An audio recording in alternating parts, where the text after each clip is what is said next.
తండ్రి, నా బిడ్డల కష్టాలు కడతీర్చు, నా కడుపు మంటను చల్లార్చు, నా ఇల్లు చల్లగా, నా వాళ్ళందరూ ఆనందంగా ఉండేటట్టు అనుగ్రహించు తండ్రి. భగవంతుడా, ఈ రోజైనా మమ్మల్ని అనుగ్రహించుంటావు. భారత్ ఇంటర్వ్యూ తప్పకుండా ఫలించే ఉంటుంది. ఈ ఇంటికి పెద్ద బిడ్డ, వాడికి ఉద్యోగం వస్తే మేం కాస్త ఊపిరి పీల్చుకుంటాం.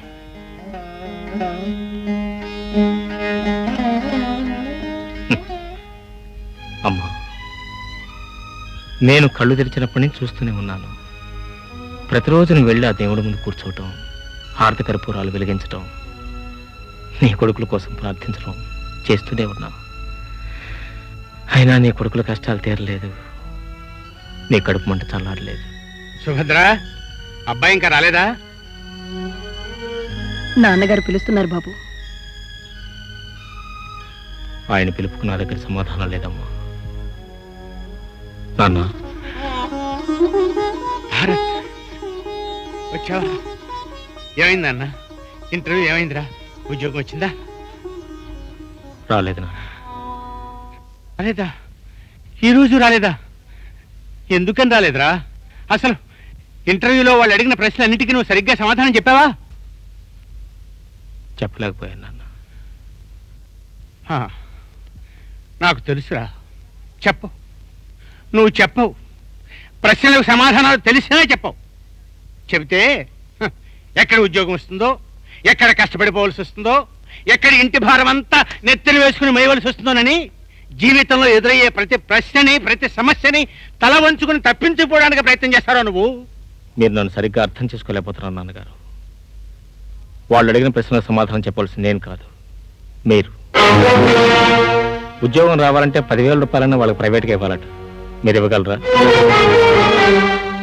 ఒక గొప్ప వ్యక్తి చేత రికమెండేషన్ చేయించాలట. మీరు చేయించగలరా?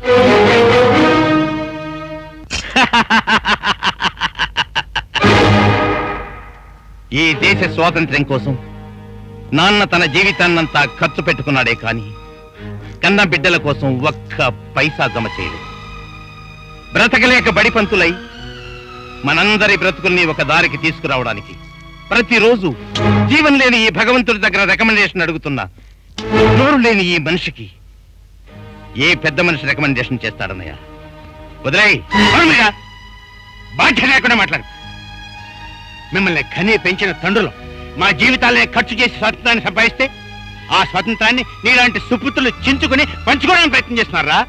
లేకపోతే నువ్వు ఒక పెద్ద వీరుడివి, సైకిల్ చేయించి కాలేజీలు వేయించి చదువు సంచారకుండా ఇంట్లో కూర్చుంటా? ఉద్యోగాలిచ్చి కడుపులు నింపలేని మీ చదువులు, స్కూళ్ళు, కాలేజీలు, యూనివర్సిటీలు ఉన్నా లేనట్టే లెక్క. మై డియర్ ఫాదర్, మీరు లాఠీ దెబ్బలు తిని సంపాదించిన స్వాతంత్ర్యం మాకు స్వాతంత్ర్యాన్ని ఇవ్వలేదు, మమ్మల్ని కట్టి పడేసింది. బ్రతుక్కి పనికిరాని చదువులు చెప్పి మమ్మల్ని చేతగాని వాళ్ళని చేసింది. అందుకే ఆ కాలేజీలన్నీ స్ట్రైక్ చేసి ముగించేశాం. కాలం వృధా చేయకుండా మా బ్రతుక్కి పనికొచ్చే పనులేవో చేసుకుంటున్నాం.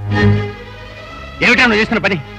చక్కగా చదువుకుని డిగ్రీ సంపాదించుకుని ఉద్యోగం కోసం ప్రయత్నం చేయకుండా, పని పాట లేకుండా బజార్లో వెంట బలాదులు తిరగటమా?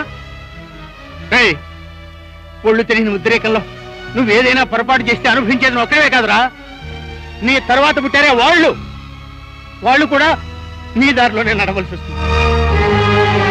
నువ్వేం కంగారు పడుకున్నా. ఎన్ని కష్టాలు వచ్చినా కళ్ళు మూసుకుని సహించగలం గాని పెద్దల్ని ఎదిరించి బ్రతుకుల్ని పద్ధతి లేకుండా సాగించాలనుకుంటున్నా. ఈ రవణయ్య మార్గంలో మాత్రమే చచ్చినా నడవం. సభాష్ మై డియర్ యంగర్ బ్రదర్, అదరగొట్టేసావరా. నువ్వు నా దారిలోకి రాకపోవడమే మంచిది. ఎందుకంటే నాది రాళ్ళు రప్పలతో నిండి ఉన్న ముళ్ళ దారి. నీలాంటి పసివాళ్ళు వస్తే నలిగిపోతారు.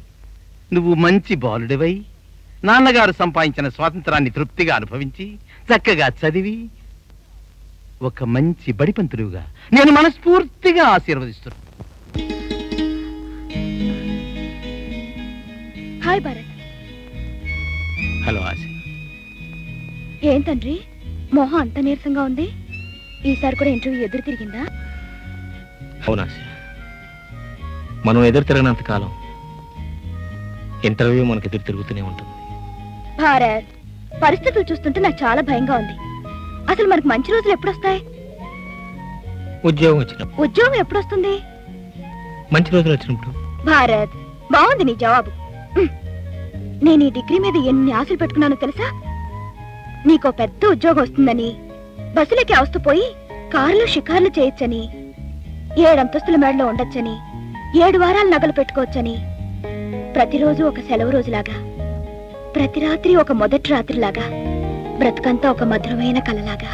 ఆశ ఆశ, నీ ఆశ లోకంలోంచి నా లోకంలో కాస్త దిగుతావా? ఏ, నా ఆశలు నీకు నచ్చలేదా? ఆశ నచ్చిన తర్వాత ఆశలు మాత్రం నచ్చుకుని ఉంటాయి. 71, 72, 73, 74, 75. ఏమిటండి? నీ ముద్దల కొడుకు రవిబాబు ఇంటికి వచ్చి ఎంతసేపు అయింది? 76. పొద్దున్నే వచ్చాడండి. ఎందుకు అడుగుతున్నారు? చెప్తాను. 77. ఏమండి రవిబాబు గారు? 78. రాత్రంతా తమరు ఎక్కడ ఉన్నట్టు? 79. ఇంటికి రాకుండా నువ్వు చేస్తున్న కార్యక్రమం ఏమిటా? 80. 81. ఏమిటా నిర్లక్ష్యం? 85 చెప్పేలోగా నాకు సమాధానం చెప్పకపోతే ఇది తీసుకుని తలకాయలు కొట్టాను గాడిద. 85. ఏమండి ఏమండి ఊరుకోండి. ఏమిటండి ఇది? వాడేం చేశాడు? ఏం చేశాడా? రాత్రి నడి రోడ్డు మీద ప్రిన్సిపాల్ గారిని పట్టుకుని ఖరాబు చేశాట. పోలీసులు తీసుకెళ్లి జైల్లో వేశారు. రాత్రంతా నీ సుపుత్రుడు జైల్లో గడిపాడే. ఇంతకంటే అప్రదిష్టమైన ఉందా మనకి? పోయింది పోయింది. మన పరువు అంతా మంట కలిసిపోయింది. నాన్న, జైల్లో పడగానే పరువు పోయేట్టయితే ఇంతకు ముందే నీ పరువు చాలా సార్లు పోయింది కదా. 101. ఆ వెధవ ఒకటి కట్టిపెట్టి ఇప్పటికైనా జరిగింది ఏమిటో చెప్పరా? నిన్ను పోలీసులు పట్టుకెళ్లాల్సిన అవసరం ఏమొచ్చిందిరా? నేనేం చేయనమ్మా. నేను చదవను అంటే ఈయన ఊరేసుకుంటానంటాడు. సరే చదువుకుందామంటే వాళ్ళు ఫీజు కట్టమంటారు. సరే ఫీజు కట్టేద్దామంటే నా దగ్గర ఒక్క పైసా లేదురా వెధవా అంటాడు. ఏం చేయను? ఒక ఐడియా వేశాను. ఫీజులే లేకుండా చేద్దామని స్ట్రైక్ మొదలెట్టాం. దాంతో మాకు ప్రిన్సిపాల్కి ఘర్షణ, తగాదా, ఫైటింగ్, క్లైమాక్స్.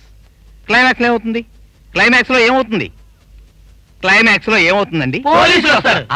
పోలీసులు వచ్చారు. మమ్మల్ని మర్యాదగా తీసుకువెళ్ళి లోపలేశారు. ఓహో, రండి పెద్ద అబ్బాయి గారు, రండి. మీ తమ్ముడు గారు కాలేజీ ఫీజులు కట్టనవసరం లేదని స్ట్రైకులు మొదలెట్టారు. జైలుకు కూడా వెళ్ళొచ్చారు. రేపు ఏదైనా మద్దతు చేసి దానికి కూడా కారణం ఫీజులు కట్టలేని అసమర్థ తండ్రి అదేనా అనొచ్చు. వాడు సరే అంటాడు. వీళ్ళిద్దరు కూడా ఆ జాబితాలో చేరకుండా చూడు. అలాగే నాన్నగారు, మీరు ఆవేశపడకండి. నేను ఆవేశపడకుండా చూడాల్సిన బాధ్యత నీదిరా. ఈ పొగరబోతే ఇలాంటి పనులు చేస్తూ ఇంట్లో ఉండటం నేను ఒక క్షణం కూడా సహించలేదు. నువ్వేం చేస్తావో నాకు తెలియదు, ఎలా చేస్తావో నాకు తెలియదు. వాడిని వెంటనే కాలేజీ పంపించి సక్రమంగా చదివే ఏర్పాట్లు చేయి. నీకు దండం పెడతాను.